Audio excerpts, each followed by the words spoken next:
उसके बाद हम लोग देखेंगे प्रोकैरियोटिक सेल, बहुत इंपॉर्टेंट सेल है, इसको भी आप ए टू जेड लाइन देख लीजिए।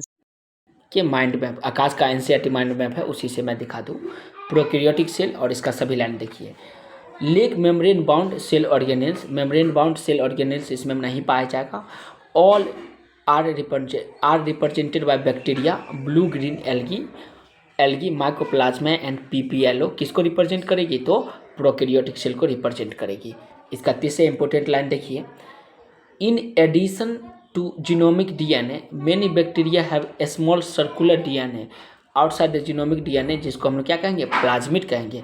Plasmid DNA confine certain unique phenotypic character such bacteria, ये बैक्टीरिया का प्लाज्मिड DNA जो होगा वो बहुत ही ज़्यादा इंपॉर्टेंट फिनोटाइपिक कैरेक्टर को कन्फाइंड करेगी। One such character is resistant to antibiotic, ये कैरेक्टर किसके लिए रेसिस्टेंट करेगी? तो एंटीबायोटिक के लिए प्लाज्मिड रेसिस्टेंट होगी। Plasmid DNA is use to monitor bacterial transformations with foreign DNA, plasmid DNA का यूज हम लोग किसके मॉनिटरिंग में करते थे? बैक्टीरियल ट्रांसफॉर्मेशन जो फॉरेजिन डीएनए का होता है उसमें हम लोग करते हैं। All prokaryotic have a cell wall surrounded by cell membrane except mycoplasma, जितने भी प्रोकैरियोटिक होगा सबके पास सेल वॉल होगा, जिसको हम जो सराउंडेड किसे करेगी? सेल मेम्ब्रेन से, जिसका एक्सेप्शन कौन होगा? माइकोप्लाज्मा, मतलब माइकोप्लाज्मा में ये नहीं होगी। उसके बाद आगे का लाइन देखिए, cell envelope and its modifications, ये भी इंपॉर्टेंट लाइन है, इस लाइन को भी ध्यान से देखेंगे।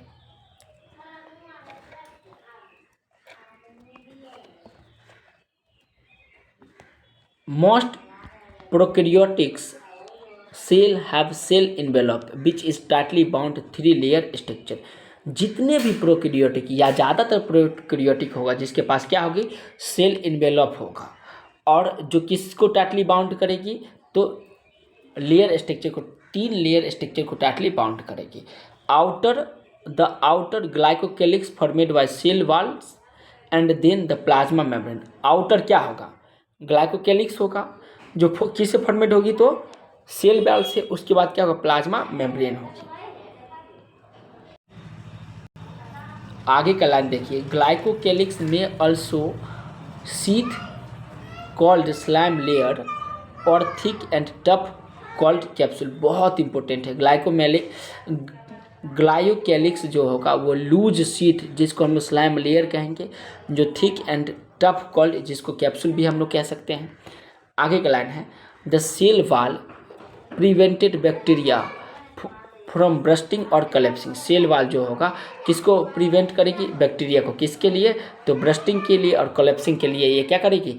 प्रिवेंट करेगी। Extension of plasma membrane into cell in the form of vesicles, tubules and lamellae are mesosome, extension किसका? प्लाज्मा मेम्ब्रेन जो किस में एक्सटेंड करेगी? तो वेसिकल में, ट्यूब्यूल्स में एंड लेमला में, जो कि किसका फॉर्मेशन करेगी? मीजोजोम को। It help in cell wall formation, जो किसके लिए हेल्प करेगी?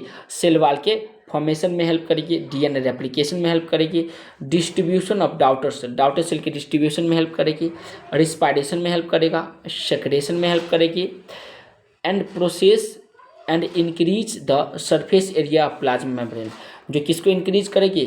तो प्लाज्मा मेम्ब्रेन के सरफेस एरिया को इंक्रीज करने में भी ये हेल्प करेगी। In cyanobacteria chromatophore contain pigment, cyanobacteria में क्या होगा? क्रोमेटोफोर होगा, जो किसको कंटेन करती है? तो पिगमेंट को कंटेन करके रखती है। Each layer of cell envelope format distinct function, जितने भी लेयर है सेल मेम्ब्रेन का सबका क्या डिस्टिंक्ट फंक्शंस हैं। They act together as single protective unit, जो किसके लिए हेल्प करती है? तो सिंगल प्रोटेक्टिव यूनिट के फॉर्मेट में हेल्प करती है। Plasma membrane is selectively permeable in nature and interact with outside world, plasma membrane जो होगा वो कैसा होगा? तो ये सिलेक्टिवली परमिएबल होगा, किसमें? नेचर में। और किसके लिए इंटरेक्ट करेगी? तो आउटसाइड वर्ल्ड से इंटरेक्ट करेगी। It is structurally similar to that of eukaryotic, जो किसके लिए के सिमिलर है? कैसा? तो स्ट्रक्चरली सिमिलर किसके? तो यूकैरियोटिक सेल के स्ट्रक्चरली सिमिलर होगा। उम्मीद करते हैं ये लाइन भी समझ में आ गया होगा। उसके बाद आगे का लाइन देखिए,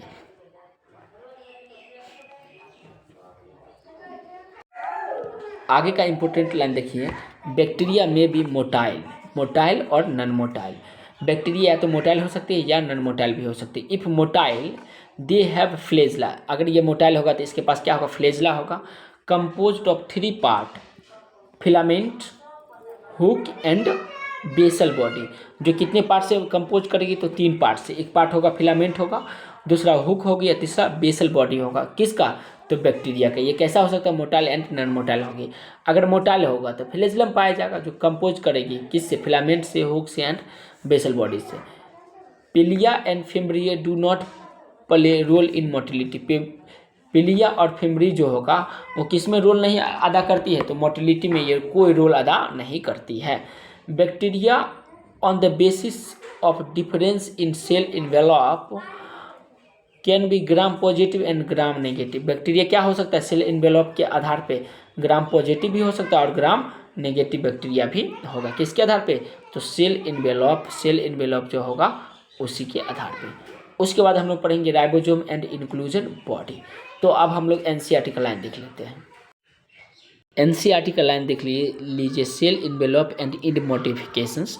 एनसीईआरटी में जितने भी इंपॉर्टेंट लाइन हैं सभी को कलर कर दिया गया है, तो आप भी एनसीईआरटी निकाल करके इसको कलर कर लेंगे। और इसका डिटेल वीडियो मैं यूट्यूब पे लेकर के भी आऊँगा। ये सारा बॉडी देखिए, स्लाइम लेयर देखिए, कैप्सूल देखिए, सेल वाल देखिए, ग्राम पॉजिटिव ग्राम नेगेटिव देखिए, मीजोजोम देखिए जो वेसिकल ट्यूब्यूल और लेमला का फॉर्मेशन होती है। ये सारा चीज़ हम लोग देख चुके हैं। उसके बाद ये भी देखे filament, hook and basal body, pili का फॉर्म देखिए। उसके बाद फेम्ब्री का देखिए। अब देखेंगे राइबोसोम। देखिए राइबोसोम में जितने भी इंपॉर्टेंट एनसीईआरटी का लाइन है सभी को मार्किंग किया गया है। In prokaryotic ribosome are associated with plasma membrane, जिसका साइज होता है 5 नैनोमीटर से 20 नैनोमीटर साइज में होगा। ये 2 सब यूनिट होगा, एक को बोलेंगे 50S, दूसरा को बोलेंगे 30S यूनिट।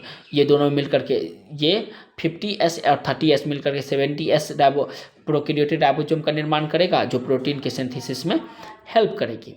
उसके बाद हम लोग देखेंगे 80S राइबोसोम भी देखेंगे, जो आगे हम लोग पढ़ेंगे। पॉलीराइबोसोम जो जिसको पॉलीजोम भी कहेंगे। इंक्लूजन बॉडी देखें। इससे रिलेटेड जो भी इंपॉर्टेंट लाइन है सबको हम लोग देख लेते हैं आकाश के माइंड मैप से। देखिए हम लोग देखेंगे राइबोसोम एंड इंक्लूजन बॉडी के बारे में स्टडी करेंगे। तो इसका पहला लाइन देखिए राइबोसोम का, ribosome are 70S has sub unit 80S and 30S। Several ribosome में attach to single mRNA and form a single layer called polysome और पोलीजोम। पोलीराइबोसोम या पोलीजोम भी हम लोग कहेंगे। उसके बाद आगे का लाइन देखिए, ribosome are associated with plasma membrane. ये किससे एसोसिएटेड करिए, प्लाज्मा मेम्ब्रेन से। राइबोसोम और polysome translate the mRNA into protein. बहुत इंपॉर्टेंट लाइन है ये। राइबोसोम, कौन राइबोसोम, जो पोलीजोम का राइबोसोम है वो किसको ट्रांसलेट करती है, तो mRNA को प्रोटीन में ट्रांसलेट करेगी। ये इन इंक्लूजन बॉडी के फॉर्मेशन में। उसके बाद reserve material is storage in the form of inclusion body in prokaryotic में ये इंक्लूजन बॉडी का फॉर्मेशन करती है कौन, reserve material. Prokaryotic cytoplasm example phosphate granules, cyanophycean granules and glycogen granules. ये सब किसका एग्जाम्पल है, तो बोलेंगे इंक्लूजन बॉडी का। ये सब phosphate granules, cyanophycean granules and glycogen granules ये उसका एग्जाम्पल होगा। उसके बाद हम लोग देखेंगे gas vacuole are found in blue green and purple and green photosynthetic bacteria.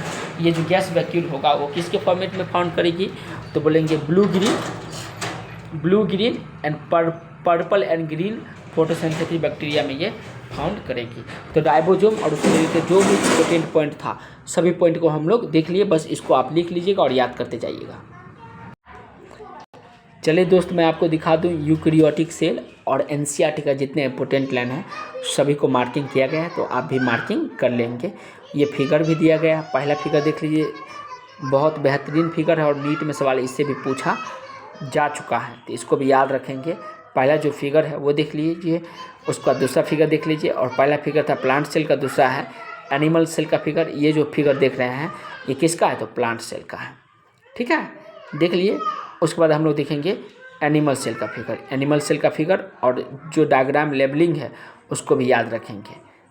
ये सभी जो डायग्राम है इसको आप याद रखेंगे तो कई क्वेश्चन नीट में इससे रिलेटेड पूछा जा सकता है। पहला होगा माइक्रोबिलाई होगा, उसका प्लाज्मा मेम्ब्रेन होगी, सेंट्रियोल होगा, पेरोक्सिसोम होगा, लाइसोसोम होगा, राइबोसोम होगा, माइटोकॉन्ड्रिया होगी, रफ एंडोप्लाज्मिक रेटिकुलम होगा, साइटोप्लाज्म होगी, ये सारा। उसके बाद ये न्यूक्लियस का पार्ट देख रहे हैं, न्यूक्लियोलस देख रहे हैं, न्यूक्लियस के अंदर में न्यूक्लियोलस होता है, न्यूक्लियर इन्वेलप देख रहे हैं, ये इन्वेलप क्या है, न्यूक्लियस इन्वेलप है। उसके बाद स्मूथ एंडोप्लाज्मिक रेटिकुलम, जिस पर राइबोसोम नहीं पाया जाएगा उसको बोलेंगे स्मूथ एंडोप्लाज्मिक रेटिकुलम बोलेंगे।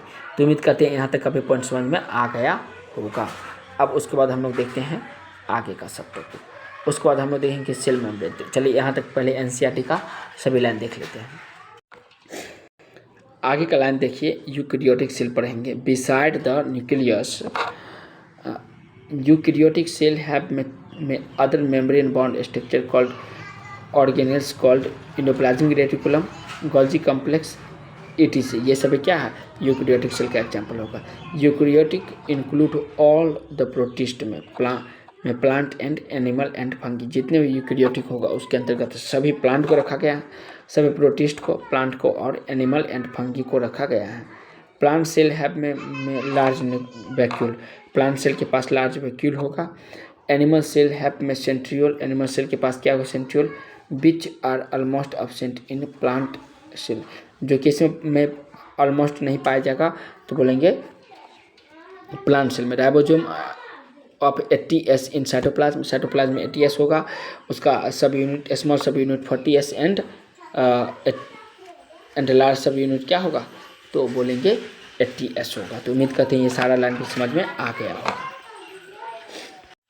तो डियर फ्रेंड, कोई भी प्रॉब्लम हो तो आप क्या कीजिए, कमेंट में बताइए। वीडियो अच्छा लगा तो लाइक कीजिए और चैनल को सब्सक्राइब कीजिए। और जो पॉइंट मैं आपको लिखा दूं तो 5-10 बच्चों का ग्रुप बना लीजिए और सभी मिलकर के पढ़िए और आपस में डिस्कशन कीजिए। डिस्कशन कर करके याद करेंगे तो आपको 100% याद हो जाएगा। और नीट में जितने भी टाइप का क्वेश्चन पूछा जाएगा सारा क्वेश्चन यही सब मटेरियल से पूछा ही जाएगा।